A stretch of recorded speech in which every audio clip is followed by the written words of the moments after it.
Boys and Girls Club, we exist to help every kid that we serve reach their full potential, and with a focus on those that need us most. And we know that there are kids in abundance in our region that have significant needs, and regardless of what your economic background is, every kid in their life has a gap.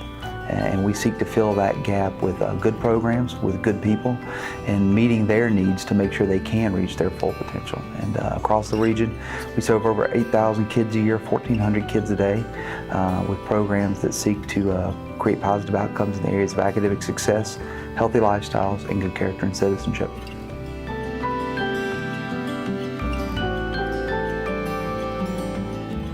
The fact that the Boys and Girls Club can be and is an amazing asset for every kid. Oftentimes people look at an organization like us and think we're created to serve one certain segment of the population or a certain type of kid. But every kid, as I said, regardless of what their background is, they have needs in life. The world today seeks to threaten their futures in ways that it never has. And you can never put too many good people around a kid. So regardless of what the needs are, every kid's needs are different. Boys and Girls Club has staff, and because it's relationship based, to be able to meet those needs and fill those gaps in kids' lives. I wish people really understood the relationship based nature of what we do. It's not a program, it's not a curriculum, those are the things that create the conduits for the relationships to be built.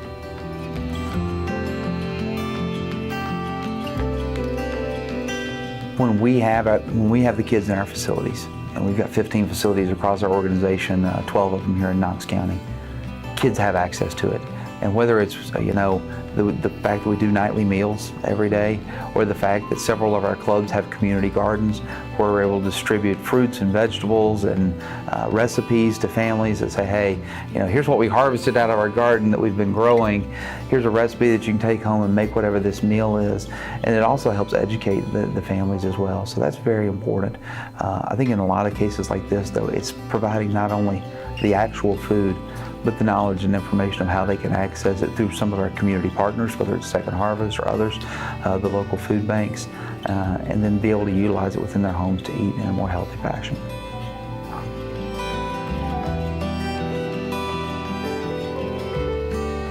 This organization and the history it has here, in some ways I think it often gets taken for granted. So if you think of 1,400 kids right now are in our clubs in this community, kids who are coming from limited income families that can't access care from more expensive options. Those kids would be at home without a parent. Those kids would be out on the streets being influenced by the negative forces that are out there.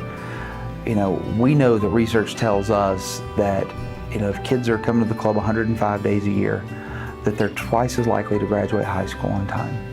We also know that they're not going to get in trouble, so they're not going through the juvenile justice system.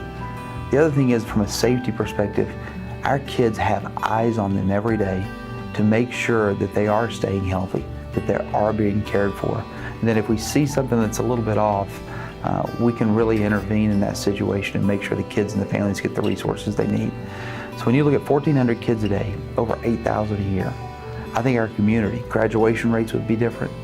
Juvenile delinquency rates would be higher, and I think that even the child safety statistics would swing in a negative way. But unfortunately, we've been here so long and done such great work, it gets taken for granted in a way. I had a good friend come through our club a year ago, Ambassador Victor Ash, and he was looking at the club and he said, if this didn't exist, somebody would have to invent it.